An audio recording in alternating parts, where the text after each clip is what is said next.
আসসালামু আলাইকুম। Turning point YouTube চ্যানেলে আপনাদের স্বাগতম। আপনারা ভিডিও থাম্বনেইল দেখেই বুঝতে পারছেন আজ আমি কথা বলবো ভূমি রেকর্ড ও জরিপ অধিদপ্তরে যে পরীক্ষাগুলো হবে সেই পরীক্ষাগুলোর জন্য কি পড়লে এবং কতটুকু পড়লে ইনশাআল্লাহ শতভাগ কমন পাবেন। প্রথমে বলছি যে সাবজেক্টগুলো থেকে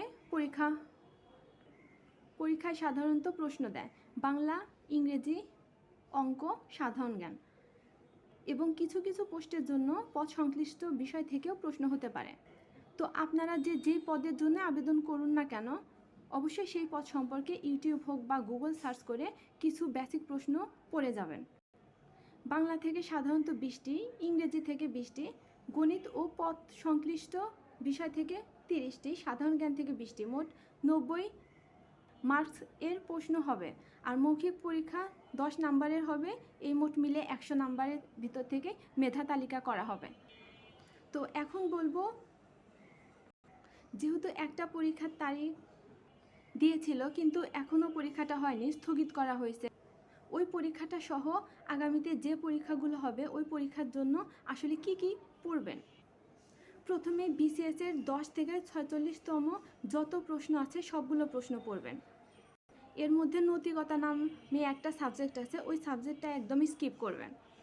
মানসিক দক্ষতা থেকেও খুব একটা প্রশ্ন হয় না, তো ওই সাবজেক্টটাও না পড়লে ইনশাল্লাহ কোনো সমস্যা নাই। তারপর ভূমি রেকর্ড ও জরিপ অধিদপ্তরের বিগত সালের প্রশ্নগুলো সবই পড়বেন। লিখিত আকারে যে পরীক্ষাগুলো হয়েছে ওই পরীক্ষাগুলোরও প্রশ্ন মুখস্থ করবেন, কারণ ওগুলোও অনেক সময় MCQতে দিয়ে দেয়। তারপর আসি বাংলা থেকে কি পড়বেন।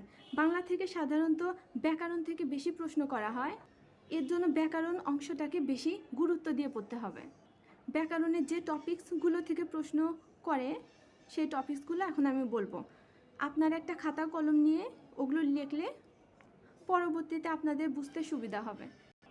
ব্যাকরণ থেকে সাধারণত ধ্বনি, বর্ণ, কারক, বিভক্তি, প্রতিশব্দ, সমার্থক শব্দ, সন্ধি, বিপরীত শব্দ, বিভিন্ন শব্দের উৎস, বাগধারা, এক কথায় প্রকাশ, বানান শুদ্ধ, বাক্য যেমন জটিল, সরল ও যৌগিক, মানে কোনটা কোন বাক্য একটা লাইন দিয়ে বলবে, ওইগুলো আপনারা ভালো করে পড়বেন।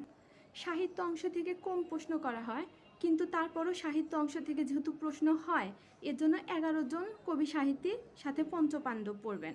11 জন কবি সাহিত্যিকের নামগুলো আমি একটু বলছি: কাজী নজরুল ইসলাম, রবীন্দ্রনাথ ঠাকুর, ঈশ্বরচন্দ্র বিদ্যাসাগর, বঙ্কিমচন্দ্র চট্টোপাধ্যায়, মীর মশাররফ হোসেন, জসিমউদ্দিন, মাইকেল মধুসূদন দত্ত, ফরুক আহমদ, দীনবন্ধু মিত্র, কায়কোবাদ, বেগম রোকেয়া।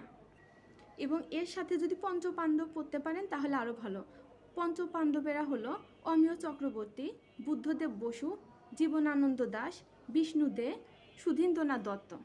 যদি সাহিত্য থেকে প্রশ্ন করে তাহলে এই কয়টা কবি সাহিত্যিক থেকে করার সম্ভাবনাই বেশি। আর তাছাড়াও আপনারা বিগত সালের প্রশ্ন পড়বেন।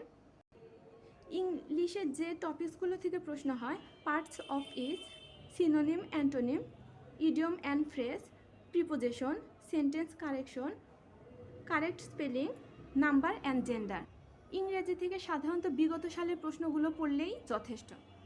বিভিন্ন চাকরিতে যে পরীক্ষা হয়েছে ওই পরীক্ষাগুলোতে যে প্রশ্নগুলো আসছে ওই প্রশ্নগুলো থেকেই সাধারণত প্রশ্ন করে।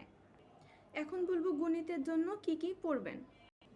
গণিতের জন্য পড়বেন ঐকিক নিয়ম, লসাগু, গসাগু, শতকরা, সরল ও যৌগিক মুনাফা, অনুপাত ও সমানুপাত এবং লাভ ক্ষতি। 10 ও নৌকার অঙ্কগুলো অনেক সময় দেয়, তো ওগুলোও দেখে যাবেন। বীজগণিত থেকে শুধু বীজগাণিতিক সূত্রাবলীটা দেখলেই হবে, কারণ মান নির্ণয়ের অঙ্কগুলোই দেয়। আর জ্যামিতি অংশ থেকে বৃত্ত, রেখা ও কোণ, এই কয়টা পড়লেই যথেষ্ট। সাধারণ জ্ঞান থেকে যেহেতু 20টি প্রশ্ন থাকবে,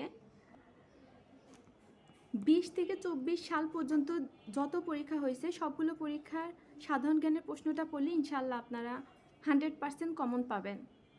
আর সর্বোপরি যে কথাটা না বললেই না, জব সলিউশনটা কিন্তু পড়তে হবে, কারণ এই চাকরির পরীক্ষার প্রশ্ন বেশিরভাগই জব সলিউশন থেকে হুবাহুব তুলে দেয়। তো এই কয়দিন একটু কষ্ট করে পড়েন, ইনশাল্লাহ ভালো কিছুই হবে। ভিডিওটি দেখার জন্য ধন্যবাদ। আসসালামু আলাইকুম।